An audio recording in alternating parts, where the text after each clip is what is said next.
Remove the lang kung galing ka ng BPO. Hi, Mary here. Everyday nagpo-post ako ng bagong videos. Pwede nyo sundan some sort of roadmap kung gusto nyo na maging freelancer, virtual assistant, or gusto nyo na mag-work from home gamit ang computer at internet. Inuudit ko, let us practice removing lang sa ating mga sentence because yung experience natin, parang minamaliit natin. So, kung wala tayong believe sa experience na meron tayo, sa kakayanan natin, paano pa magtitiwala yung mga clients sa atin? Sabi niya dito, new follower ko daw siya. Welcome to our community. As lang, if paano magkapag-establish ng project, if mag-start pa lang, mag-create ng profile sa Upwork. Tapos yun na nga, BPO lang daw. Girl, yung BPO, hindi nila lang ang experience. Nagmumumug tayo ng calls. Tayo ang pinakamahaba ang pasyensya when it comes to customers. And since may BPO experience ka na, kaya mo na ang administrative at saka support. And kung nag-upsell ka pa nung time na yon, may potential ka for sales. And those 3 skill sets are very important when it comes to freelancing. So, simulan natin paano nga ba kapag may BPO experience ka, anong magandang transition. Na-mention ko na meron kang experience sa admin, support, and if may upselling, sales. Ngayon, anong account yung hinawakan mo? For example, naghawak ka ng banking or finance, pwede kang maghanap ng clients na nasa mortgage industry, credit repair. Kapag ikaw naman ay nasa telco, pwedeng kang mag-apply as appointment setter because, again, sanay na tayo sa ganong system na meron kang script, merong system na gagamitin, tatawag ka, and all that. Now, I know people would say, kaya nga ako magta-transition to freelancing because pagod na akong mag-calls.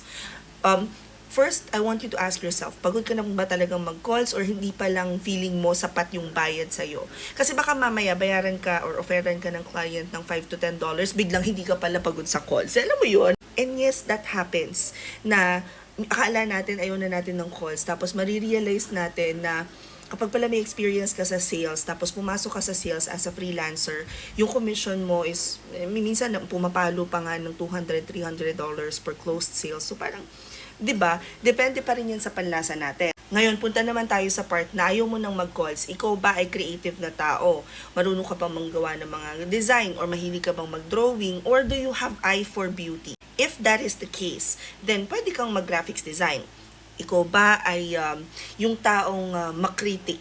Ikaw ba ay paano ko ba sasabihin 'yon? Yung mga high S, high C personality na sobrang yung tinitingnan mo ang kada proseso para maintindihan mo siya at saka mo i-apply, yung talagang attention mo to details, talagang pumapalo, or mahilig ka lang talaga sa technology. If this is you, then perhaps baka gusto mo pumasok as Salesforce admin or app tester. Napakarami kasing positions na pwede mong gawin as a freelancer. Ngayon, paano nga bang magsimula? Maganda yan. Dumiretso ka na kagad sa pagka-create ng profile sa Upwork. Kasi pagdating mo sa Upwork, makikita mo na kagad doon ano yung mga hinahire nila, pwede mong pag-aralan yung mga hindi ka pa familiar, and then pwede mo rin siyang i-filter based on your experience. Hindi ka mag-e-establish ng project eh.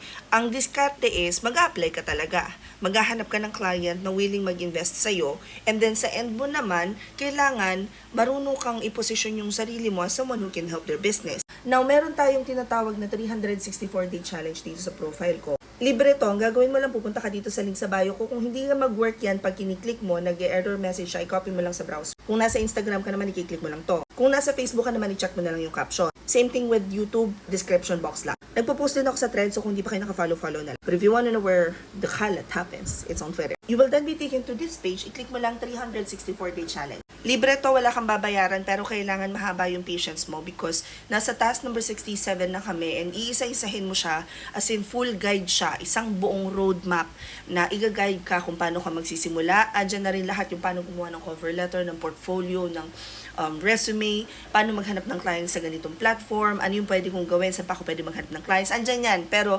iisa-isahin mo siya.